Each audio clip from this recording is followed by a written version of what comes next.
दोस्तों आज एक न्यू कहानी लेकर आया हूँ जो कि बहुत ही इंटरेस्टिंग होने वाली है। तो कहानी का नाम है दोस्तों द्रौपदी का स्वयंवर। स्वयंवर सभा में एक अनेक देशों के राजा महाराजा एवं राजकुमार पधारे हुए थे। एक ओर श्री कृष्ण अपने बड़े भाई बलराम तथा गणमान्य यदुवंशियों के साथ विराजमान थे। वहां वे ब्राह्मणों की पंक्ति में जाकर बैठ गए।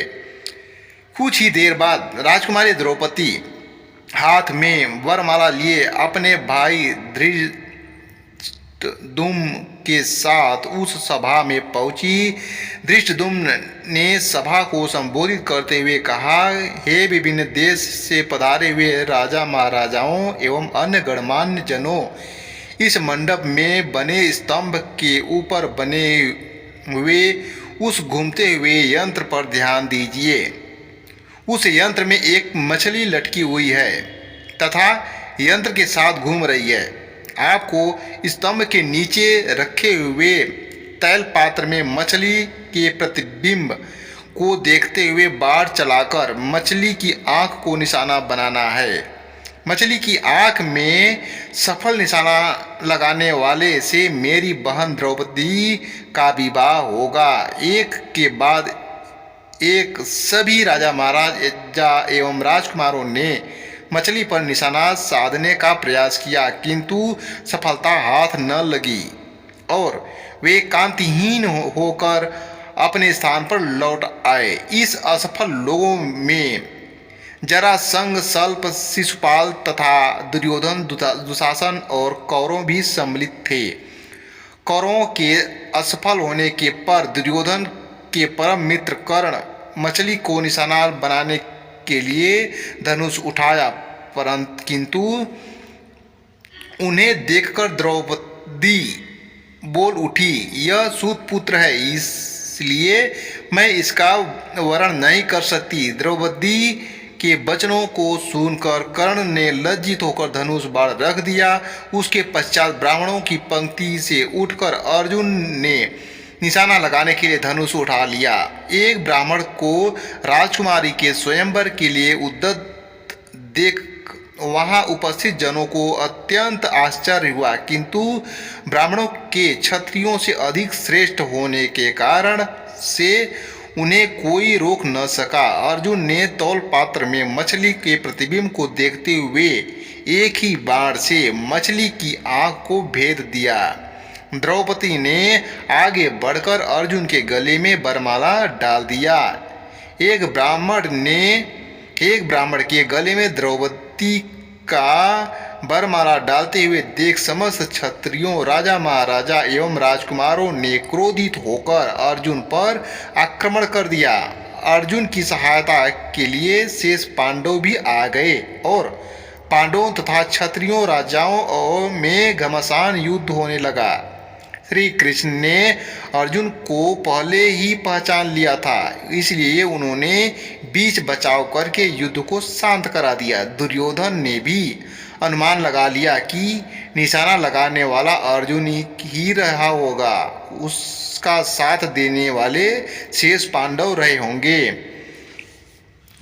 वारणावत के लाक्षागृह से पांडवों के बीच निकले पर उसे अत्यंत आश्चर्य होने लगा। पांडव द्रौपदी के साथ लेकर वहां पहुंचे, जहां वह अपनी माता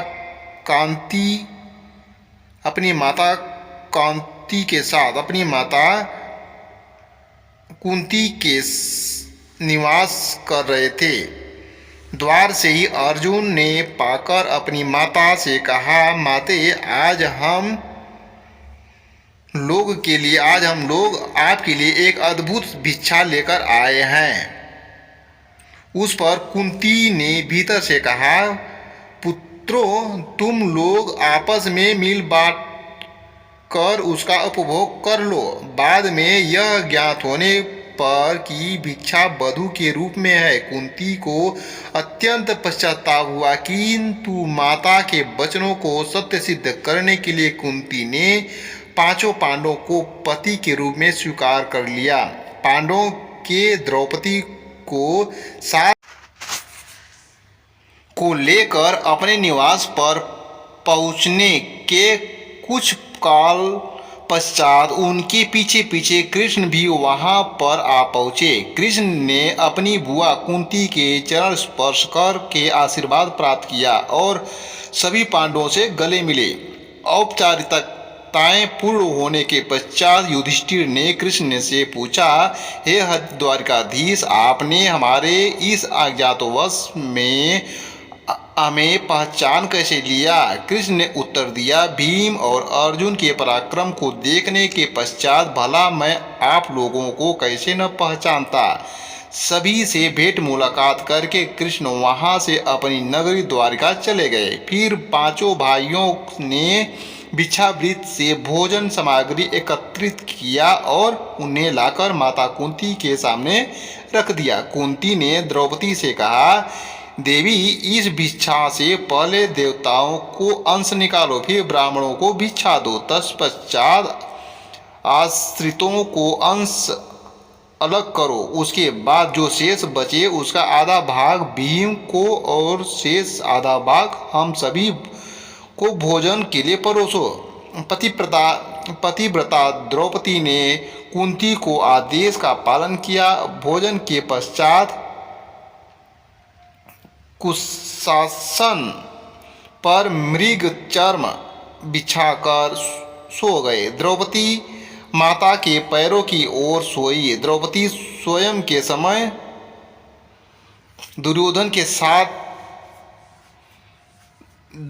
धृष्ट, धृतराष्ट्र एवं अनेक अन्य लोगों को संदेह हो गया कि ब्राह्मण पांडव ही हैं। उनकी परीक्षा करने के लिए द्रुपद एवं धृष्टुम्न के भोज कर उन्हें अपना राजा प्रसाद में बुलवाया लिया। राजा प्रसाद ने द्रुपद एवं धृष्टुम्न ने पहले राजा कोष को दिखाया, किंतु पांडवों ने वहां रखे रत्नभूषणों तथा रत्नमणियों आदि में किसी प्रकार की रुचि नहीं दिखाई।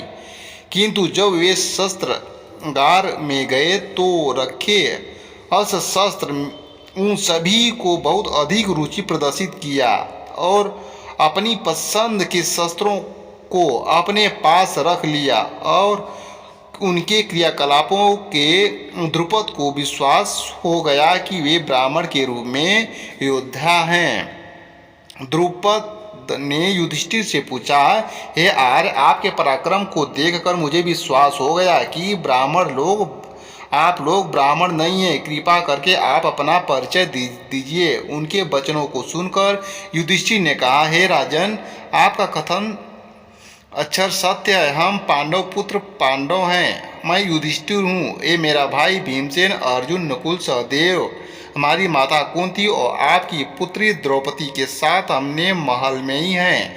युधिष्ठिर की बात सुनकर द्रौपद अत्यंत प्रसन्न हुए और बोले, आज भगवान ने मेरी सुन ली। मैं चाहता था कि मेरी पुत्री का विवाह पांडु के पराक्रमी पुत्र अर्जुन के साथ ही हो। मैं अपने अर्जुन और द्रौपदी के विधिवत विवाह का प्रबंध करता हूँ। इस पर युधिष्ठिर ने कहा, राजन, द्रौपदी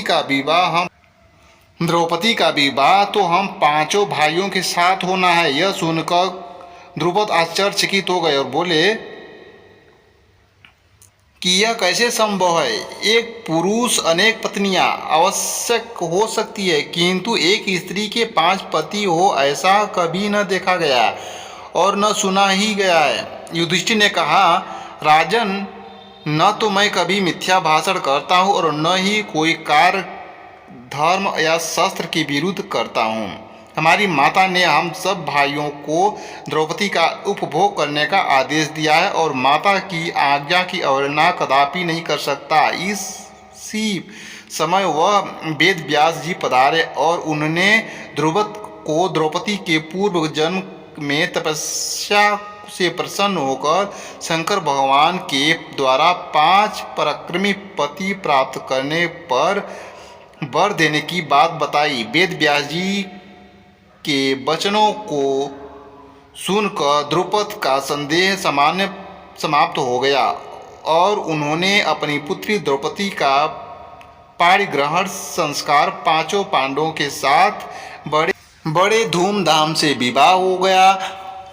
तो दोस्तों अगर यह वीडियो पसंद आ गया तो प्लीज़ वीडियो को लाइक करना, शेयर करना, चैनल को सब्सक्राइब जरूर करना दोस्तों। धन्यवाद।